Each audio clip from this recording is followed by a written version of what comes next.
लोक देवता बाबा रामदेव जी रामसा पीर की जीवन कथा। बाबा रामदेव जी महाराज या बाबा रामसा पीर राजस्थान के एक सुप्रसिद्ध लोक देवता है जो 15वीं शताब्दी के आरंभ में भारत में लूट खसोट और झगड़ों के कारण स्थितियां बड़ी खराब बनी हुई थी। बताया जाता है कि उस समय भैरव नाम का राक्षस का आतंक था।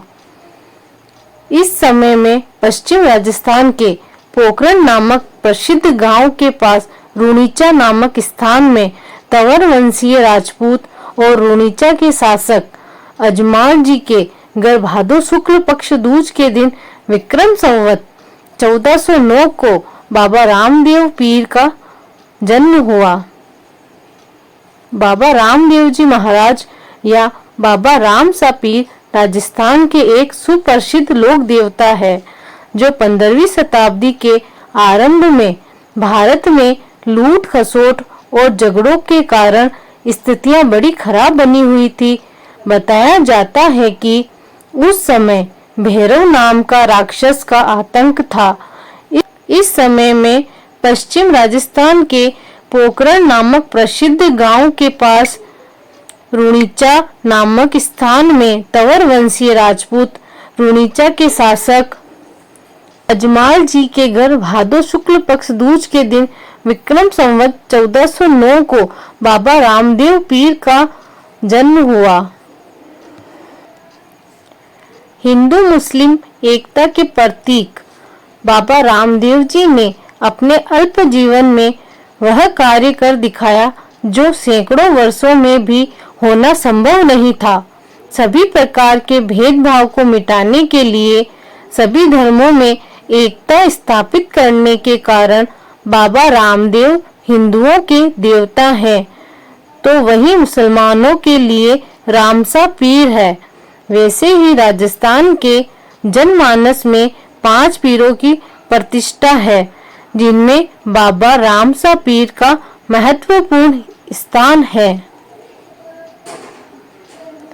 बाबू हड़ू राम दे ए मांगलिया मेहा पांचू पीर पधार जो ए गोगाजी जेहा। रामदेव बाबा ने हमेशा ही दलितों की समाज सेवा की है। बाबा रामदेव ने एक दलित कन्या डालीबाई को अपने घर में पालकर उसका भरण पोषण किया था। देखा जाए तो आज बाबा के भक्तों की ज्यादा संख्या दलित लोगों की है। बाबा रामदेव पोखरण क्षेत्र के शासक भी रहे थे। उस समय में पोखरण की जनता का भैरव नाम के राक्षस का आतंक था जिसे बाबा रामसा पीर ने उससे मुक्त करवाया था। इतिहास व लोक कथाओं में बाबा द्वारा दिए ढेर सारे पर्चों का जिक्र है। जनश्रुति के अनुसार मक्का के मौलवियों ने अपने पूज्य पीरों को जब बाबा की ख्याति और उनके अलौकिक चमत्कार के बारे में बताया तो वे पीर बाबा की शक्ति को परखने के लिए मक्का से रुणीचा आए। बाबा के घर जब 5 पीर खाना खाने बैठे तब उन्होंने बाबा से कहा कि वे अपने खाने के बर्तन, जिसे सीपियां बोलते हैं, मक्का ही छोड़ आए हैं और उनका प्रण है कि वे खाना उन सीपियों में ही खाते हैं। तब बाबा रामदेव ने उन्हें विनय पूर्वक कहा कि उनका भी प्रण है कि घर आए अतिथि को बिना भोजन कराए नहीं जाने देते और उनके साथ ही बाबा अलौकिक चमत्कार दिखाया और सीपी जिस पीर की थी वो उसके सम्मुख रखी मिली। इस चमत्कार से वे पीर इतने प्रभावित हुए कि उन्होंने बाबा को पीरों का महापीर स्वीकार किया। बाबा रामदेव जी का जन्म। श्री रामदेव जी का जन्म भाद्र सुदी पंचम की विक्रम संवत 1409 को सोमवार के दिन हुआ। रामदेव जी का जन्म ओडू कश्मीर में हुआ था जो बाड़मेर जिला बायतू तहसील में है, जिसका प्रमाण श्री रामदेव जी के श्री मुख से कहे गए प्रमाणों में है, जिसमें लिखा है संवत चतुर्दश साल नवम चैत सुदी पंचम आप श्री मुख गाये भणे राजा रामदेव चैत सुदी पंचम को अजमल के घर में आयो जो कि तुंवर वंश की बही भाट पर राजा अजमल द्वार खुद अपने हाथों से लिखवाया गया था, जो कि प्रमाणित है और गोकुल दास द्वारा कृत श्री रामदेव 24 प्रमाण में भी प्रमाणित है। बाबा रामदेव जी का जन्म संवत 1409 में भाद्रपद मास की दूज को राजा अजमल के घर हुआ। उस समय सभी मंदिरों में घंटियां बजने लगी, तेज प्रकाश से सारा नगर जगमगाने लगा। महल में जितना भी पानी था वह दूध में बदल गया। महल के मुख्य द्वार से लेकर पालने तक कुमकुम के पेड़ों के पद चिन्ह बन गए। महल के मंदिर में रखा शंख स्वतः ही बज उठा। उसी समय राजा अजमल जी को भगवान द्वारकानाथ के दिए हुए वचन याद आए और एक बार पुनः द्वारकानाथ की जय बोली। इस प्रकार से द्वारकानाथ ने राजा अजमल जी के घर अवतार लिया। बाल लीला में माता को पर्चा दिया। राजा अजमल जी को कैसे प्राप्त हुआ ये सब। राजा अजमल जी की पुत्र प्राप्ति के लिए दान पुण्य करते, साधु संतों को भोजन कराते, यज्ञ कराते, नित्य ही द्वारकानाथ की पूजा करते थे। इस प्रकार राजा अजमल जी भैरव राक्षस को मारने का उपाय सोचते हुए द्वारका जी पहुँचे, जहाँ अजमल जी को भगवान के साक्षात दर्शन हुए। राजा के आंखों में आंसू देखकर भगवान ने अपने पीताम्बर से उनके आंसू पोंछकर कहा, हे भक्तराज रो मत, मैं तुम्हारा सारा दुख जानता हूँ। मैं तेरी भक्ति देखकर बहुत प्रसन्न हूँ। मांगो क्या चाहिए, तुम्हें मैं तेरी हर इच्छाएं पूर्ण करूँगा। भगवान की असीम कृपा से प्रसन्न होकर बोले, हे प्रभु, अगर आप मेरी भक्ति से प्रसन्न हैं तो मुझे आपके समान पुत्र चाहिए, यानी आपको मेरे घर पुत्र बनकर आना पड़ेगा और राक्षस को मारकर धर्म की स्थापना करनी पड़ेगी।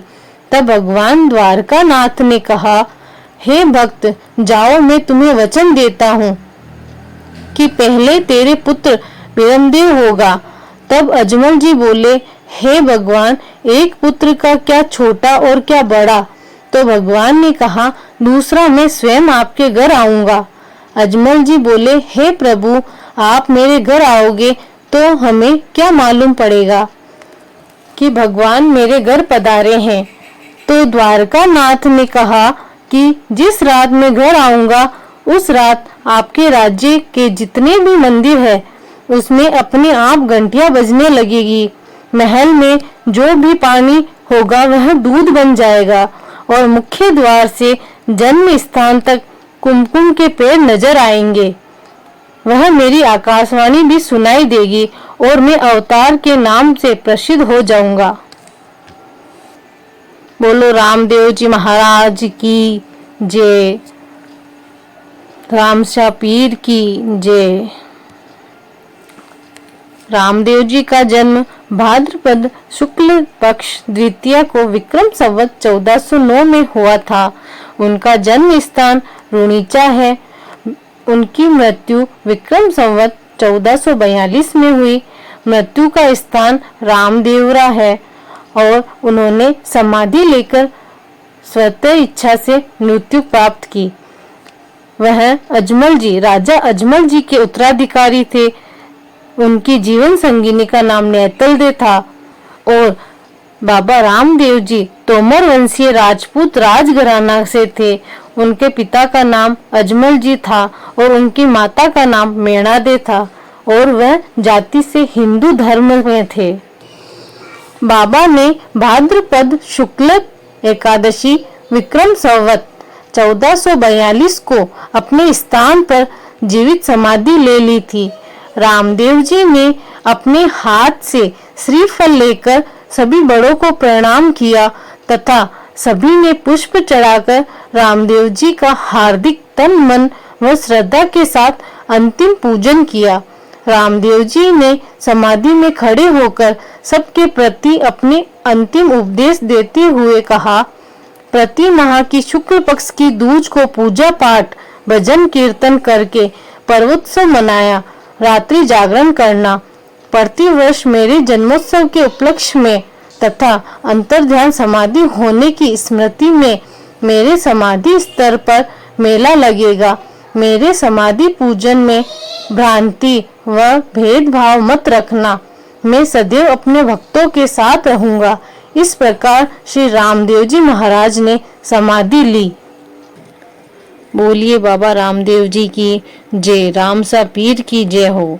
राव मल्लीनाथ मारवाड़ के राठौड़ राजा ने रामदेव जी को पोखरण की जागीर प्रदान की थी। हरजी भाटी इनके प्रमुख सहयोगी थे। डालीबाई इनकी भक्त थी। रामदेव जी ने कामड़िया पद की स्थापना की। रामदेव जी के मेघवाल जाति के भक्तों को रीखिया कहा जाता है। ये रीखिया जो भजन करते हैं उन्हें ब्यावले कहा जाता है। रामदेव जी ने भैरव नामक राक्षस का अंत किया था। इनके मंदिर में इनके पगली पूजे जाते हैं। रामदेव जी छुआछूत व भेदभाव मिटाने वाले देवता माने जाते हैं। ये राजस्थान के एक प्रसिद्ध लोक देवता है जिनकी पूजा संपूर्ण राजस्थान व गुजरात समेत कई भारतीय राज्यों में की जाती है। इनके समाधि स्थल रामदेवरा जो जैसलमेर में स्थित है, उस पर भाद्रपद माह शुक्ल पक्ष द्वितीया से दशमी तक भव्य मेला होता है, जहां पर देश भर के लाखों श्रद्धालु पहुंचते हैं। बाबा रामदेव जी तो मुस्लिमों के भी आराध्य हैं और वे रामसा पीर या राम साहब पीर के नाम से पूजते हैं। रामदेव जी के पास चमत्कारी शक्तियां थी तथा उनकी ख्याति दूर दूर तक फैली थी। मक्का से 5 पीर रामदेव जी की शक्तियों का परीक्षण करने आए थे। रामदेव जी ने उनका स्वागत किया तथा उनसे भोजन करने का आग्रह किया। पीरों ने मना करते हुए कहा कि वे सिर्फ अपने निजी बर्तनों में भोजन करते हैं, जो कि इस समय मक्का में है। इस पर रामदेव जी मुस्कुराए और उन्होंने कहा कि देखिए, आपके बर्तन आ रहे हैं। और जब पीरों ने देखा तो उनके बर्तन मक्का से उड़ते हुए आ रहे थे। रामदेव जी की क्षमताओं और शक्तियों से संतुष्ट होकर उन्होंने प्रणाम किया तथा उन्हें रामसा पीर का नाम दिया। रामदेव जी की शक्तियों से प्रभावित होकर 5 पीरों ने उनके साथ रहने का निश्चय किया। उनकी मजारे भी रामदेव जी की समाधि के निकट स्थित है। रामदेव जी सभी मनुष्यों की समानता में विश्वास करते थे, चाहे वह उच्च हो या निम्न हो, अमीर हो या गरीब हो। उन्होंने दलितों को उनकी इच्छा अनुसार फल देकर उनकी मदद की। उन्हें अक्सर घोड़े पर सवार दर्शाया जाता है। उनके अनुयायी राजस्थान, गुजरात, हरियाणा, पंजाब, मध्य प्रदेश, मुंबई, दिल्ली, भीलवाड़ा, आटुड़ गांव के साथ जैसलमेर के सिंध तक फैले हुए हैं। राजस्थान में कई मेले आयोजित किए जाते हैं। उनके मंदिर भारत के भीलवाड़ा सहित कई जिलों में स्थित है। रामदेव जी का विवाह अमरकोट के सोडा राजपूत दल्ले सिंह की पुत्री निहालदे के साथ हुआ। रामदेव जी के अन्य मंदिर मसूरिया, पहाड़ी, जोधपुर, बिराटिया, ब्यावर, सुरताखेड़ा, चित्तौड़गढ़ और छोटा रामदेवरा गुजरात में भी स्थित है। बाबा रामदेव जी ने विक्रम संवत 1442 में भाद्रपद शुक्ल पक्ष एकादशी को राजस्थान के रामदेवरा पोखरण से 10 किलोमीटर दूरी पे जीवित समाधि ले ली थी। रामदेव जयंती अर्थात बाबा का जन्म दिवस प्रतिवर्ष उनके भक्तों द्वारा संपूर्ण भारत में मनाया जाता है। यह तिथि भाद्रपद शुक्ल पक्ष द्वितीया को पड़ती है। रामदेवरा के मंदिर में भाद्रवा सुदी बीज से एकादशी तक अंतर प्रजातीय मेलों का आयोजन होता है, जिसे भादवा का मेला कहते हैं। इस मेले में देश के हर कोने से लाखों हिंदू मुस्लिम श्रद्धालु यात्रा करते हुए पहुंचते हैं तथा बाबा की समाधि पर नमन करते हैं। बाबा रामदेव जी के संदर्भ में कहा जाता है कि बाबा रामदेव जी ने 3 विवाह किए थे। उनका एक विवाह दलजी सोढ़ा की पुत्री नेतलदे से हुआ था। रामदेव जी की 2 अन्य रानियां पाऊ ठिकाने की भटियाणी और मारोट के शासक बिल्हन दहिया की पुत्री थी। रामदेव जी के 6 पुत्र साधो, देवराज, गिदरा, मेहरा, बीका, जेता थे और बाबा रामदेव जी के एक पुत्री चांद कुंवरी थी।